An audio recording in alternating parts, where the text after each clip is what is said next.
সাবেক আইজিপি বেনজির আহমেদ উনি বেশ কিছুদিন আমাদের এখানে সফলতার সাথে এই চাকরিতে ছিলেন। তো ওনার যে সম্পদের ফিরিস দিয়ে কালের কণ্ঠের মাধ্যমে আমরা জানলাম। জানার পর আমার কাছে মনে হয়েছে যে এটা একটা বিরাট বড় অসনিশ্চিত। জানা মতে আমি গতকালকে দেখলাম আইজিপি সাবেক আইজিপি মহোদয় বেনজির আহমেদ উনি নিজে একটি লাইভ করেছেন। লাইভ করে উনি ওনার বক্তব্য কিছু স্বীকার করেছেন, কিছু অস্বীকার করেছেন। এখন প্রশ্ন হচ্ছে কি যে একজন আইজিপি 34 বছরের জীবনে যে বেতন হয়, বেতনে প্রায় 1,74,00,000 টাকা হয়, 1.25 কোটির মতো।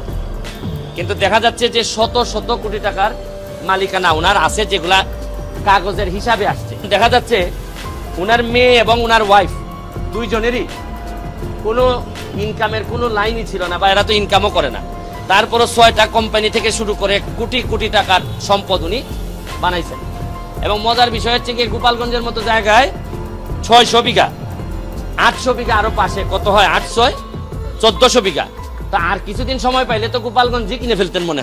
তা আমাদের সবাইকে আল্লাহ বাঁচাইছে যে বেশি দিন সময় পান না, যে সম্পদ বানাইছেন আর কিছুদিন হইলে হয়তো উনার জমির উপর দিয়ে আমাদের বঙ্গবন্ধুর মাজারে যাওয়া লাগতো। তো এত সম্পদ, আপনার শত শত কোটি টাকার ব্যবসা প্রতিষ্ঠানের মালিক এর স্ত্রী ও 2 মেয়ে 2 লাখ শেয়ার কিনেছেন। তো রিসোর্টের জন্য এলজিডি আবার 7 কিলোমিটার রাস্তা ওনার করে দিছে। এখন প্রশ্ন হচ্ছে কি বৈধ অবৈধ, এখন প্রশ্ন হচ্ছে কি এত সম্পদের রিপোর্ট আসার পর আমি ভাবছিলাম যে আমার মনে আশা লাগবে না। আর এত বড় জিনিস যদি আমরা কেউ কথা না বলি, তাহলে এই বঙ্গবন্ধুর বাংলাদেশে কি এত বড় দুর্নীতির অভিযোগের বিরুদ্ধে কেউ কথা বলবে না? আর দুদক নিজে তো কাজ যদি না করে, তা আমাদের দায়িত্ব হচ্ছে কি নাগরিক হিসাবে দুদককে বলা যে ভাই আপনি একটু নড়ে চড়ে বসেন। আমরা বলছি যে অভিযোগটা আসছে এটা বাংলাদেশের মানুষের সামনে, জাতির সামনে পরিষ্কার হোক। মানে উনি সেন্ট মার্টিন, কক্সবাজার, কুয়াকাটা যে সব জায়গায় গেছেন, মোটামুটি কোনো জায়গায় তো দেখেছি যে জায়গার বাকি নাই। তাই এটা আমার কাছে মনে হয়েছে যে এটা একটা ইনকোয়ারি করে প্রপারলি আমাদের কাছে আসা উচিত। এই জন্য আমি দুদককে অ্যাপ্লিকেশন দিয়ে গেলাম। এর পরবর্তীতে যে আপনারা জানেন যে যেসব ব্যবস্থা নিতে হয়, অ্যাপ্লিকেশন যদি দুদক মনে করে আমলে নিবে না, তখন আমার যেসব জায়গায় যাওয়ার বিষয় আছে আমি ওই সব জায়গায় নক করব। আমার প্রশ্ন হচ্ছে যে বঙ্গবন্ধু কন্যা জননেত্রী শেখ হাসিনার একটা মিশন হচ্ছে গিয়ে দুর্নীতির বিরুদ্ধে প্রতিবাদ, দুর্নীতির বিরুদ্ধে কাজ করতে হবে এবং দাঁড়াতে হবে। আমি একজন এই প্রথম, কিন্তু আমি এমপি হিসাবে এই প্রথম আসছি। আগে আপনারা আমাকে দেখেছেন যে ব্যারিস্টার সুমন হিসাবে আসছি। ইস্যুটা হচ্ছে গিয়ে যে সব জায়গায় দুর্নীতির ব্যাপারে অন্যরা কথা বলবে না, আমার যদি সামর্থ্য থাকে, শক্তি থাকে, সাহস থাকে, আমি কথা বলবো। সদের যে জায়গাতে কাজ করার, আমি একজন ইন্ডিপেন্ডেন্ট ক্যান্ডিডেট হিসাবে আমি আপনারা জানেন বিভিন্ন দুর্নীতির বিষয়ে কথা বলে আসতেছি। আমি সুযোগ পাইলে বলবোই, কিন্তু সংসদ তো বিচারের জায়গা না, সংসদ তো ইনকোয়ারি করবে না, আইন প্রণয়নের জায়গা হচ্ছে সংসদ। তাও আমি সুযোগ পাইলে আমি সংসদে এইসব কথা আমি বলবো। তো যেটা করতে পারবো দুদকের ভূমিকা নিয়ে আলোচনা করতে পারবো, কিন্তু ইন্ডিভিজুয়াল একটা দুর্নীতির অভিযোগের ভিত্তিতে কেন এটা তদন্ত হচ্ছে না, এটা তো আমাকে দুদককেই বলতে হবে।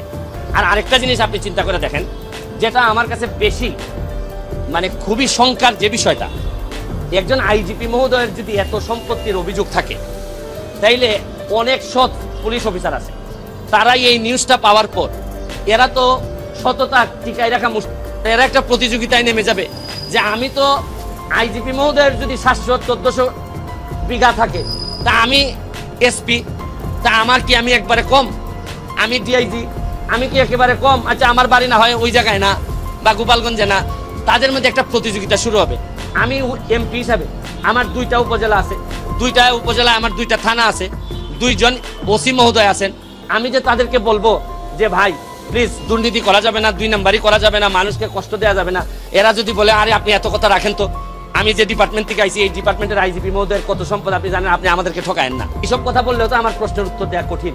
এই জন্যই আমি চাচ্ছি যে দুদক বলুক যে উনি করছেন কিনা, তাইলে আমি আমার ওসি মহোদয়, এসপি মহোদয়কে বলতে পারবো যে দেখেন এই সব 2 নাম্বারই করলে কিন্তু এটা ভালো হবে না। উনি কি বললেন না বললেন, প্রতিটা যারা অপরাধী হয়েছে শেষ পর্যন্ত, কোনো অপরাধী শেষ পর্যন্ত কেউ কি বলে যে আমি এটা করছি, তাহলে তো বিচার উনিই করে ফেলতেছেন। আমি তো উনি কি বলছেন না বলছেন এটা আমার জন্য ফ্যাক্টর না, বা কালের কণ্ঠ কি বলছে বা কেন বলছে কালের কণ্ঠ, উনি এত সম্পদ অর্জন করছেন, আগে কেউ কোনো সাংবাদিক কথা বলে নাই। এখন এই উনি রিটায়ারমেন্টে যাওয়ার সময় সাংবাদিকরাও সুবিধা পাইছেন, ধরেন করছেন। তারপর আমি অ্যাপ্রিসিয়েট করি যে আচ্ছা যাই এই অপরাধী যেই হোক একটা রিপোর্ট তো আপনারা করছেন, তা আগে করলে তো উনি আরো সতর্ক হইতে পারতেন। তো এইটাও তো একটা আমাদের একটা দুর্বলতা আছে। উনি কি বললেন না বললেন এটা আমাদের জন্য ইম্যাটেরিয়াল। আমাদের জন্য হচ্ছে গিয়ে যে প্রতিষ্ঠিত সংস্থা আছে তারা, আমি একটা অভিযোগ আমার বিরুদ্ধে আপনি তুলেন, আমি হয়তো বলবো না, আপনার বিরুদ্ধে তুললে আপনি না করবেন, কারণ আপনার বিবেচনায় আপনি হয়তো চিন্তা করছেন যে আরে আমি এত বড় অফিসার, আমার কিছু সম্পদ নেই, এটা তো বৈধই, এত কথা কিসের, আমি কত বড় চাকরি করছি। তো এই বিবেচনা বোধ তো উনার বিবেচনায় তো হবে না, হবে হচ্ছে গিয়ে প্রাতিষ্ঠানিক যে সংস্থা তারা বলবে যে উনি আদৌ করেছেন কি করেন নাই। That's all. বেনজির আহমেদের বিরুদ্ধে ব্যারিস্টার সুমন যে মামলা করেছিলেন, এই মামলার ফলেই কিন্তু দুদক কিন্তু অ্যাকশন নিতে শুরু করেছে এবং বেনজির আহমেদ কিন্তু এখন পুরোপুরি ফেসে গিয়েছেন। চলুন এবার ব্যারিস্টার সুমন যত দুর্নীতিবাজদের বিরুদ্ধে অ্যাকশন নিয়েছিলেন সেই সমস্ত দুর্নীতিবাজরা এইবার ব্যারিস্টার সুমনের বিরুদ্ধে। সৈয়দ সাইদুল হক সুমনের বিরুদ্ধে মানহানি মামলা করেছেন আওয়ামী লীগের প্রচার ও প্রকাশনা সম্পাদক আব্দুস সোবহান গোলাপ। বৃহস্পতিবার ঢাকার মহানগর তৃতীয় যুগ্ম জজ আদালতে এই মামলায় তিনি 500 কোটি টাকা ক্ষতিপূরণের আর্জি জানিয়েছেন। যুক্তরাষ্ট্রে গোলাপের বাড়ি নিয়ে দুদকে সুমন অভিযোগ দেওয়ার পর এই মামলা হলো। বৃহস্পতিবার গোলাপের বিরুদ্ধে দুর্নীতি দমন কমিশনে অভিযোগ দিয়েছিলেন সুমন। এরপর সাংবাদিকদের সঙ্গে কথাও বলেছিলেন তিনি। অভিযোগে সুমন বলেছিলেন আব্দুস সোবহান গোলাপ যুক্তরাষ্ট্রের নিউ ইয়র্ক এবং অন্যান্য দেশে একাধিক বাড়ি কিনেছেন। তিনি 2018 সালে নির্বাচনী হলফনামায় এ তথ্য গোপন করেছেন। তিনি ক্ষমতার অপব্যবহার ও দুর্নীতির মাধ্যমে দেশে বিদেশে বিপুল পরিমাণ অবৈধ সম্পদ অর্জন করেছেন। এই বিষয়ে তদন্ত করে প্রয়োজনীয় আইনি ব্যবস্থা নেওয়ার জন্য অনুরোধ করছি। ব্যারিস্টার সুমনকে এ বিষয়ে প্রশ্ন করা হলে চেঞ্জ টিভিকে বলেন, আমি মামলার ভয় পাই, গোলাপের দুর্নীতির বিরুদ্ধে কথা বলেই যাব। গোলাপরা নিবৃত্ত না হলে আওয়ামী লীগ ক্ষতিগ্রস্ত হবে।